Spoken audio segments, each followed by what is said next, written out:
लड़की की भटकती आत्मा। यह घटना पोरबंदर की है। यह सत्य घटना सोनल नाम की एक लड़की की है। सोनल एक मध्यम वर्गीय परिवार में जन्मी और पली बढ़ी। अपने स्कूल के दिनों में सोनल काफी होशियार छात्रा रही। घर में माता पिता की हर बात मानना और घर परिवार के काम काज में हाथ बटाना सोनल का स्वभाव था। जब सोनल 12वीं कक्षा में थी तब एक दिन अपनी सहेली के साथ पोरबंदर के समंदर किनारे घूमने गई। समंदर किनारे दोनों सहेलियां पानी में पैर भिगोने और बातें करने में मस्त थी। तभी अचानक समंदर की ओर से तेज हवा का झोंका सोनल की ओर आया और पलक झपकते ही वह हवा का झोंका जैसे उसके शरीर से आर पार होकर गुजर गया।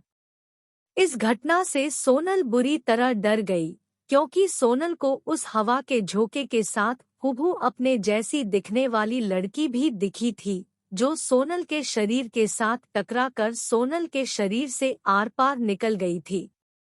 उस वाक़ये के बाद सोनल की जिंदगी ही बदल गई।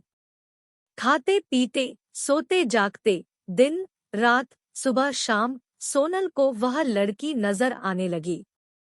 अपने जैसी दिखने वाली लड़की को देखकर सोनल खूब घबरा जाती, रोने लगती और कई बार डर के मारे बीमार भी पड़ जाती। परिवार ने सोनल की तकलीफ दूर करने के लिए लाख जतन किए, पूजा पाठ, हवन, दान धर्म और अन्य कई सारे इलाज किए, पर कोई मरहम सोनल के काम ना आ सका।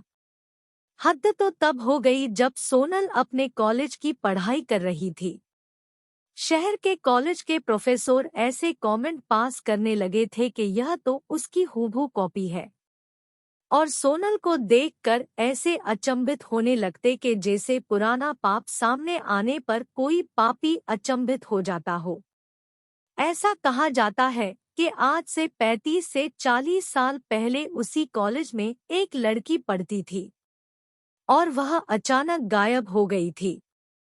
माना जाता है कि कॉलेज प्रशासन से जुड़े कुछ लोगों ने उस लड़की को अगवा करके उसका बलात्कार करके उसे मार दिया था और उसके शरीर के कुछ टुकड़े कॉलेज की जमीन में दफना दिए थे और कुछ समंदर किनारे फेंक दिए थे।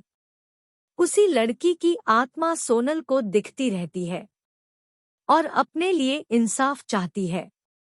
सोनल आज भी अपने जीवन में कभी कभी उस लड़की की परछाई देखने का अनुभव करती है, पर अब सोनल ने अपने डर का सामना करना सीख लिया है और इस बात को समझ लिया है कि अगर हकीकत में ऐसी कोई दुखदाई घटना उस लड़की के साथ हुई होगी तो समय आने पर उस राज से पर्दा उठेगा और दोषियों को सजा मिलेगी।